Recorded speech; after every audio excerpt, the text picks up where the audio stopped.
Salut à toi, jeune crème glacée à la pistache couvert d'un bon coulis à la framboise, j'espère que tu vas bien. Aujourd'hui, je vais te parler du régime intermittent. Étant donné qu'on est en pleine période de Ramadan, je me suis dit qu'il serait intéressant d'appliquer un protocole précis qui va nous permettre de tirer deux bénéfices du Ramadan. Donc le premier, c'est pour God et le deuxième, c'est pour soi-même. Donc essayer de sécher tout en minimisant la perte de muscle. Donc pour cela, on va présenter le intermittent fasting dans ses moindres détails. Et je m'entraîne un peu à parler en anglais, hein. J'espère que tu m'en veux pas, parce que oui, quand je vais arriver devant Paige Hathaway, imagine, j'ai le physique d'Hercule, j'ai la barbe de Poséidon, j'ai la popularité d'Hermès, et j'ai la Lamborghini de Zeus, ou qui tu veux, mais je parle pas anglais. Putain, j'aurais vraiment l'air d'un mange-merde. Donc voilà, dès que l'occasion s'y prête, je balance 2-3 mots en anglais, comme ça. Comme tu l'auras remarqué, là, je suis installé comme une star. J'ai mon shaker juste là, j'ai ma pastèque juste ici, qui nous provient tout droit de Turquie. Oui, ça c'est vrai. Tu sais que les meilleures pastèques proviennent de Turquie? Franchement, c'est pas des conneries. C'est le pays, je crois, numéro 1 dans la production de pastèques. Enfin voilà. Donc pourquoi j'ai mon Anka ici? En fait, je t'explique. Cette vidéo va être un peu longue. J'ai essayé de caler le tout en 15 minutes, j'ai pas réussi. Et vu que vous ne voulez pas que je fasse des cuts dans mes vidéos, tu sais, vous voulez que je fasse tout d'un seul trait, à croire que tu sais, c'est facile de parler pendant une demi-heure sans faire de lapsus, sans bégayer ou sans dire des conneries. Eh ben, je vais m'accorder une petite pause au cours de la vidéo. Tu sais, si ça n'en tenait qu'à moi, je ferai un cut. Mais vous n'aimez pas ça? Bon, ben, je pense que tu ne m'en voudras pas si je fais une pause de quelques secondes, tranquillement, ni vu ni connu. Allez, commençons. Qu'est-ce que le régime intermittent? Tu sais quoi? C'est tout simple. C'est tout con.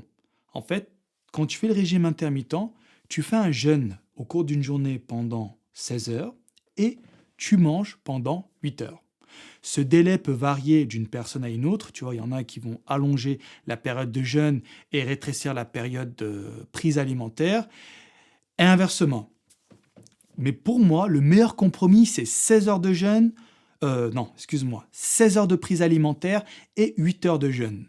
Ouh là là, excuse-moi, je me suis un petit peu mélangé les pinceaux. Il s'agit bien de 16 heures de jeûne et 8 heures de prise alimentaire. Donc 8 heures pendant laquelle tu as le droit de casse d'aller, quoi, casse d'allage. Je sais que ce terme n'existe pas et malheureusement, je le prononce assez souvent. En fait, moi, je dis jamais « je vais manger ». Je dis plutôt « je vais casser la dalle ». Je vais casse d'aller. Le casse d'allage, quoi. Il est prêt, le casse dalle, tu vois? Donc, voilà, bon, ben, c'est un petit détail à la con.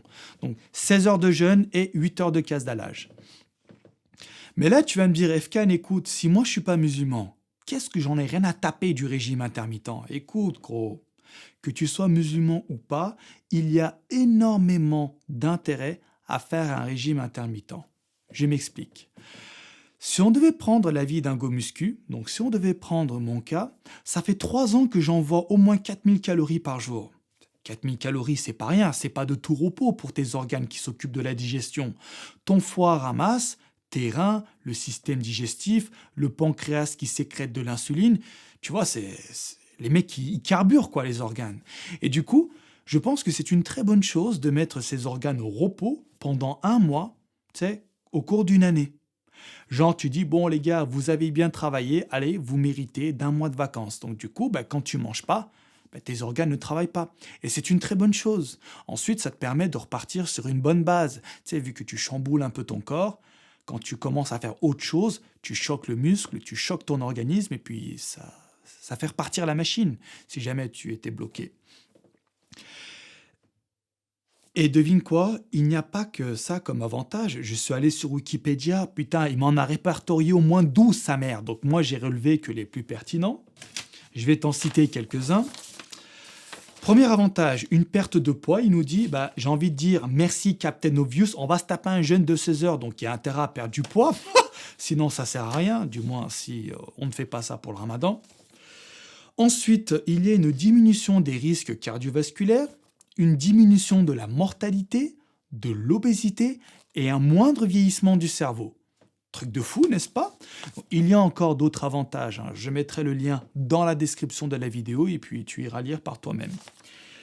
Il n'y a pas de danger majeur à appliquer ce régime, hormis le fait de s'exposer au soleil en ayant le ventre vide et sans boire d'eau, parce que oui, les mecs du ramadan, ils ne peuvent pas boire d'eau, ça c'est assez chaud, et là tu fais un malaise, oui, ça peut être dangereux, mais à part ça, il n'y a pas de danger. Cependant, il y a des inconvénients, et je vais t'en citer quelques-uns.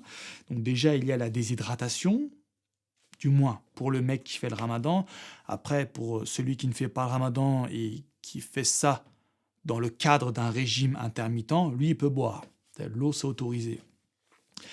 Ensuite, il y a l'irritabilité qui est accrue, parce que oui, mais quand tu as le ventre vide, le premier qui te cherche la bagarre, tu lui rentres dedans. Ah, tu cherches pas midi 14h. Tu sais, quand tu as faim, tu rages pour rien.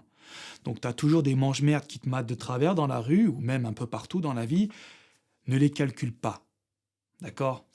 Quand tu vois une merde dans la rue, tu fais quoi? Tu l'écrases ou tu l'esquives? Tu l'esquives. Bon, des fois, accidentellement, tu l'écrases. Mais consciemment, quand tu vois une merde, tu vas l'esquiver. Donc tu fais pareil avec ces parasites. Et le troisième inconvénient, et ça, mec, c'est le plus dangereux, c'est le plus mémorable, j'ai envie de dire, l'haleine de chacal. Oh putain. Tu vois, si le matin en te réveillant, tu te disais « Putain, j'ai une haleine de merde », oublie, ça c'est rien du tout. Ça c'est pour les petits joueurs, tu sais. Ça c'est pour les mecs qui sont dans le bac à sable. Un gars qui fait un jeûne ou qui fait le ramadan, putain mon pote, arrive à la fin de la journée, avant de manger, oh là là, comment tu pues de la gueule. Oh mais franchement, t'as l'impression d'avoir mangé de la merde. Tu sais, moi, tu sais, je faisais quoi moi avant? Je mettais mes mains comme ça devant ma gueule et je faisais ça. En fait, j'expirais donc mon haleine et j'essayais de l'inspirer instantanément pour voir à quel point je puais la merde. Et je peux te dire que putain, ça faisait des ravages, hein. Je me shootais la gueule tout seul. J'avais l'impression de m'asphyxier. Donc voilà, je te recommande d'installer dans ta vie un périmètre de sécurité. Tu vois, auprès de tes potes et auprès de ta copine, genre tu installes un périmètre de sécurité de 1 mètre et tu dis personne ne rentre dans ce périmètre, sinon danger de mort.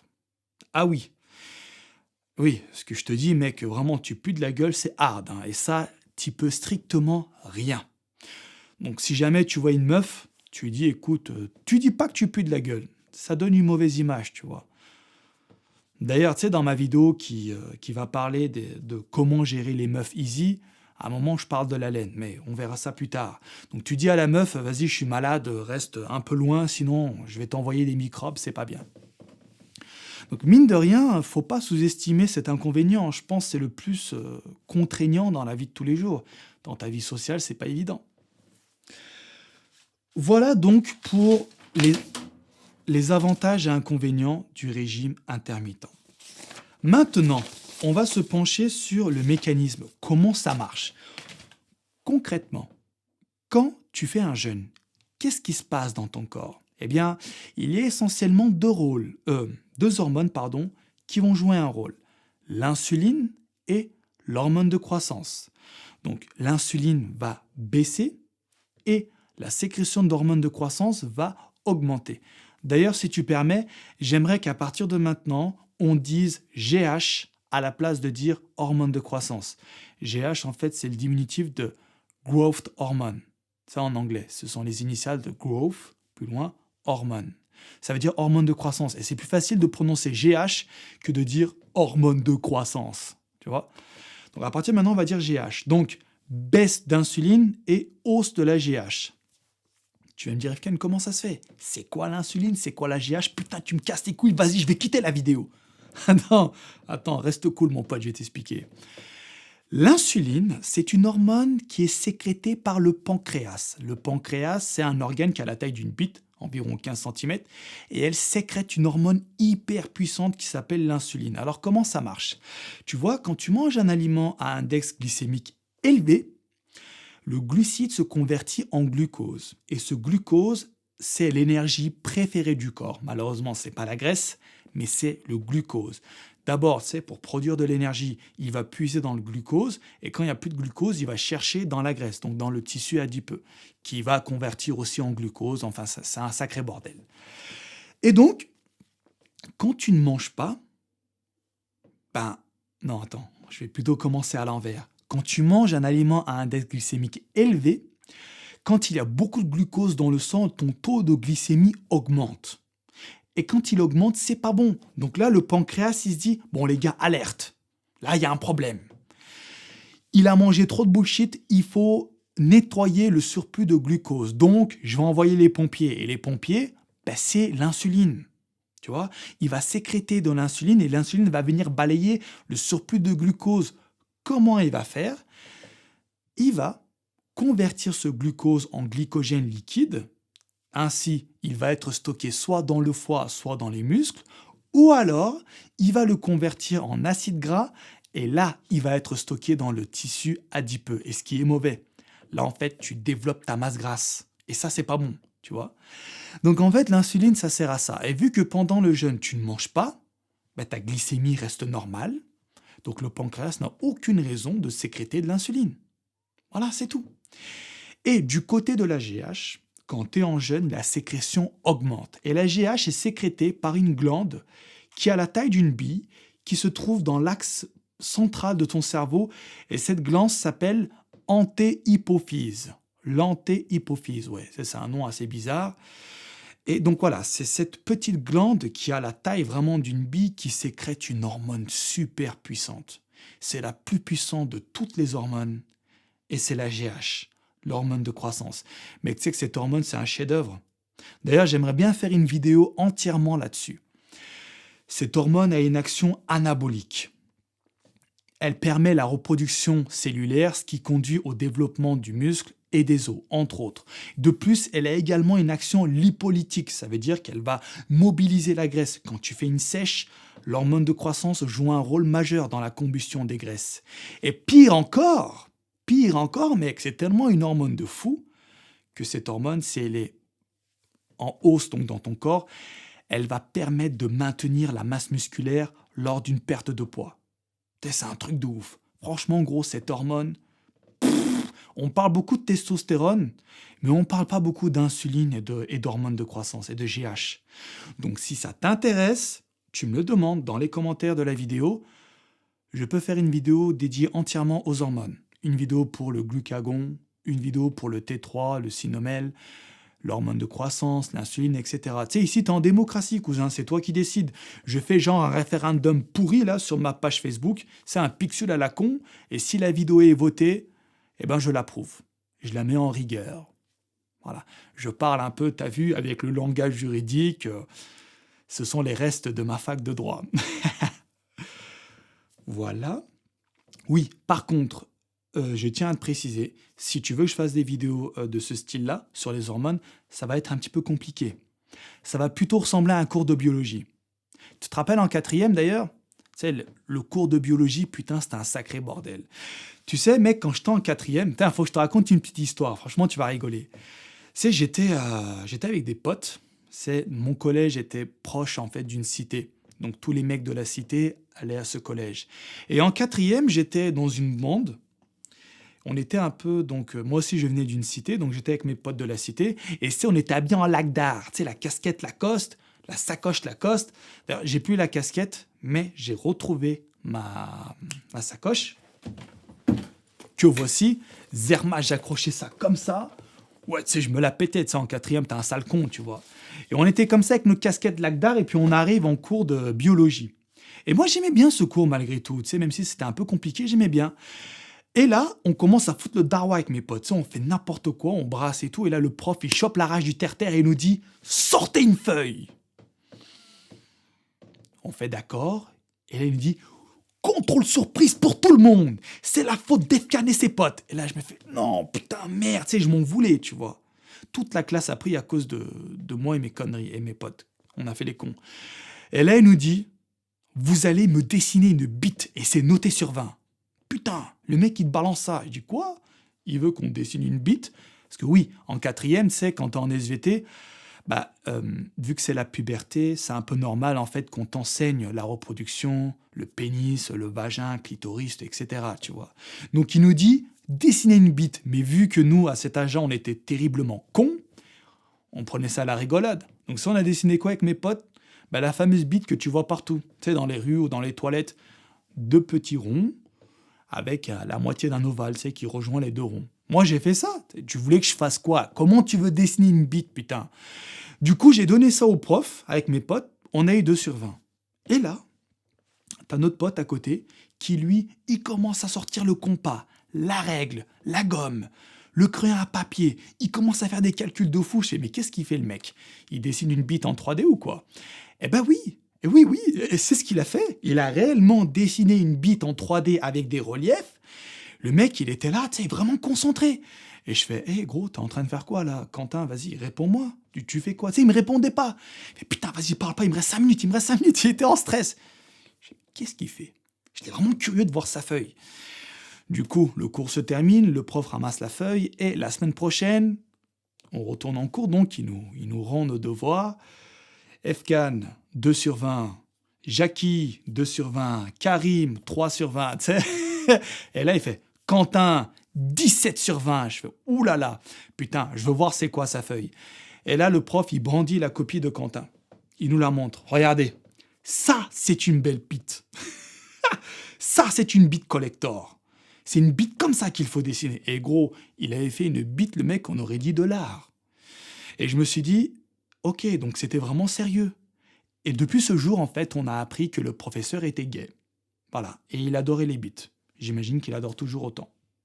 Donc ce que j'ai retenu, morale de l'histoire, quand un prof en 4e te demande de dessiner une bite, t'as intérêt à t'appliquer. Voilà, sinon c'est un 2 sur 20, si tu fais la même erreur que moi. Putain, je suis allé loin là. Ou que je suis allé loin. Ça veut dire qu'il faut que je fasse une petite pause. Allez, une petite pause.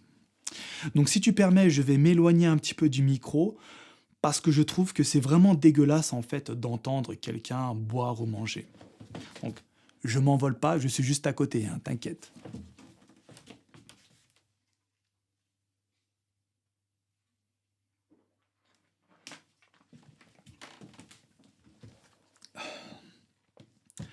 T'as vu ce que tu me fais faire quand même? Un simple cut aurait suffi, mais non, il faut que je fasse tout d'un seul trait. Ah là là, heureusement que je t'aime bien, hein.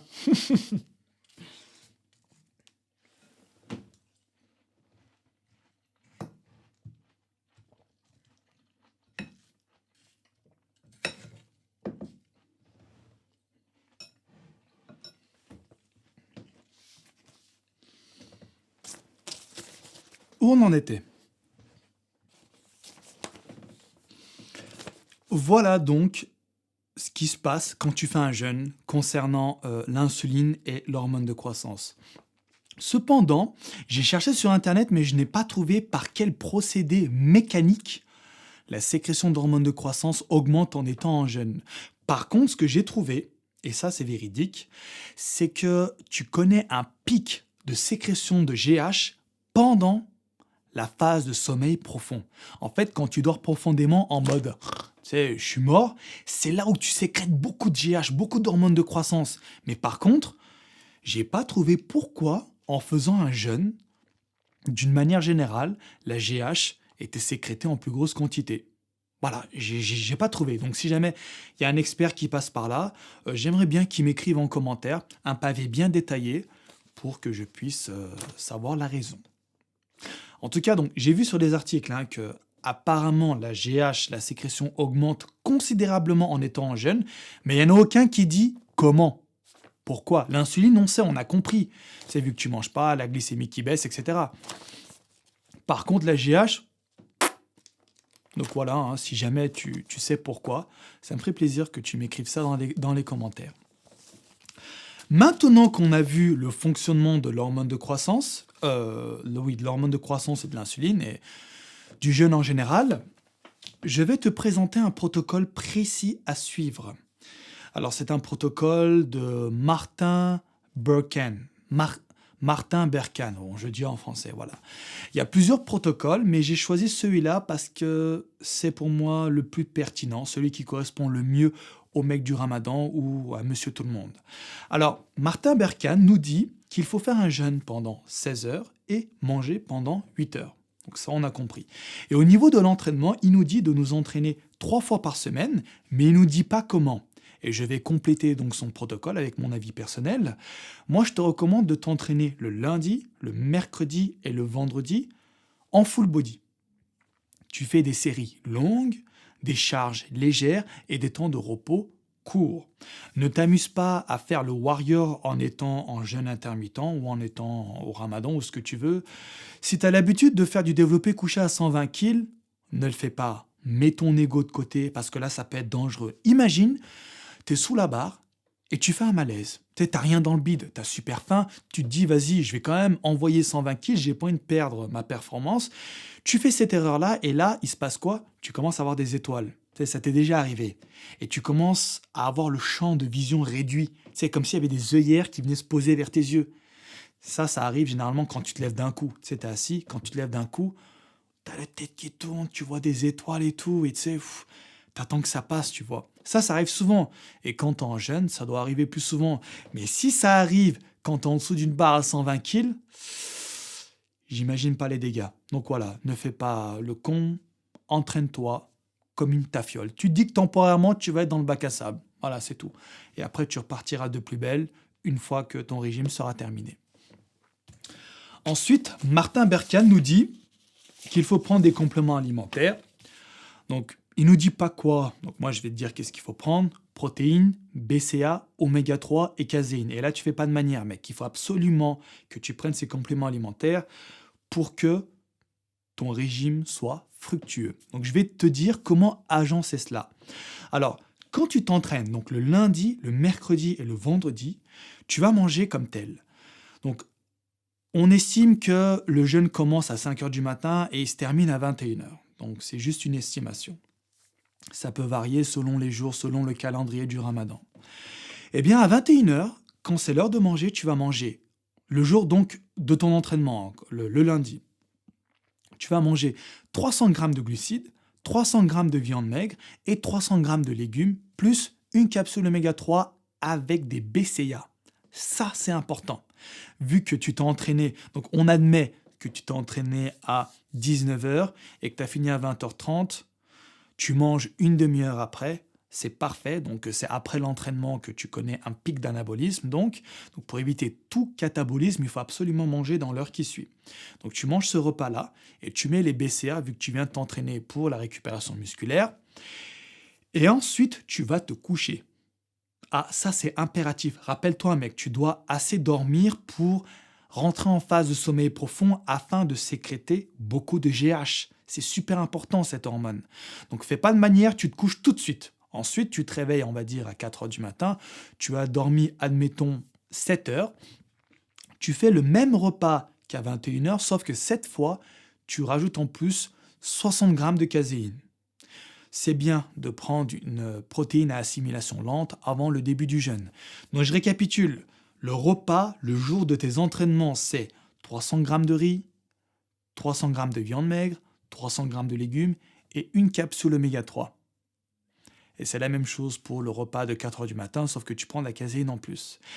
Et par contre, les jours où tu ne t'entraînes pas, là, on va modifier un peu la diète. On va baisser les glucides et on va augmenter les lipides.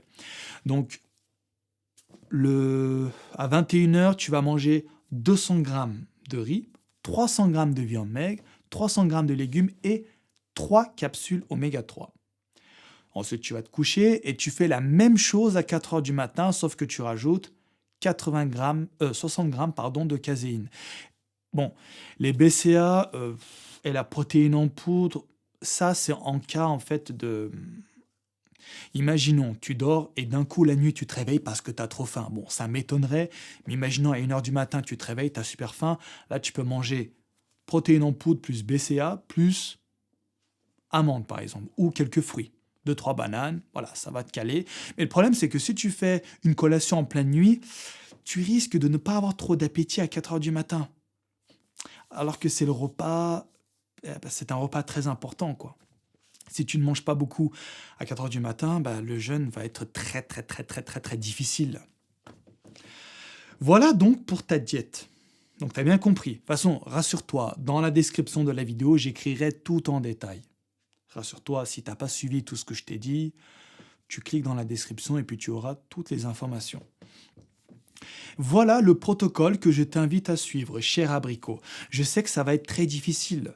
Tu sais, pendant la période du Ramadan, voilà, ta maman fait des plats assez délicieux, les spécialités algériennes, turques ou tunisiennes. Bon, je sais pas de quelle origine tu es.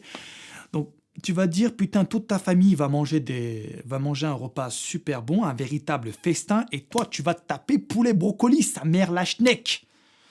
Donc, prends ton courage à deux mains. Dis-toi que tu es dans Turfu. Dis-toi que tu vas être le numéro un. Dis-toi que Zeus va déshériter Héraclès tellement tu seras musclé. Voilà tout ce que tu as à te dire. Bon, c'est plus facile à dire qu'à faire, c'est vrai, mais franchement, mec, sois courageux. Moi, je t'invite vraiment à te battre. Moi, j'ai pas envie que ça ressemble à un discours de motivation ou quoi. J'ai pas envie de vraiment faire trop d'hors-sujet. Même, tu sais, je me vois pas faire un discours de motivation. Tu sais. Même moi, j'estime ne pas avoir un physique de fou. Donc, je vais pas me permettre de faire une motivation de dingue. Bon, c'est sûr que quand j'aurai Page Hathaway, quand j'aurai ma Lamborghini, quand j'aurai mon physique que je convoite tant, et quand je serai une star en Amérique, là d'accord, je pourrais faire une vidéo pour te motiver, mais là c'est pas le cas. Mais putain, vas-y, je vais trop loin, putain, tiens. Mec, je crois que je vais consulter. En fait, je me rends vraiment pas compte quand je vais trop loin. Bon, tu sais quoi, vas-y, je vais te laisser là. Je vais juste vérifier une dernière fois que j'ai rien oublié. En fait, tu sais pourquoi je pars en couille? Tu sais, vas-y, je te laisse avec cette dernière explication. En fait, au début, tu sais, quand j'ai commencé à faire des vidéos, j'avais un petit peu peur. Je me suis dit, Efkan, tu dois absolument adopter un certain code de conduite devant une caméra parce que là, tu vas être exposé à toutes les critiques, positives, négatives, et même aux trolls, même aux insultes, même aux menaces. Et oui, effectivement, ce fut le cas. J'avais fait des efforts de fou au début, tu sais, pour être présentable. Ça n'a pas suffi. Je me faisais insulter, troller, tout ça. Et je me suis dit, putain, mais pourquoi est-ce que je me fais chier à jouer un rôle devant la caméra? Pourquoi je fais des efforts? Ça sert à rien, je me fais quand même insulter. Haqallah al-Radim, nique sa mère, hein. Je vais être moi-même. Donc c'est pour ça qu'en fait, je pars tout en couille. Maintenant, je me contrôle plus. D'ailleurs, tu sais, les mecs qui m'ont rencontré en vrai, ils m'ont dit, ah, mais t'es vraiment comme ça? Parce que oui, en fait, dès que j'étais avec eux, je parlais de Page et tout, j'exposais mon plan dans les moindres détails.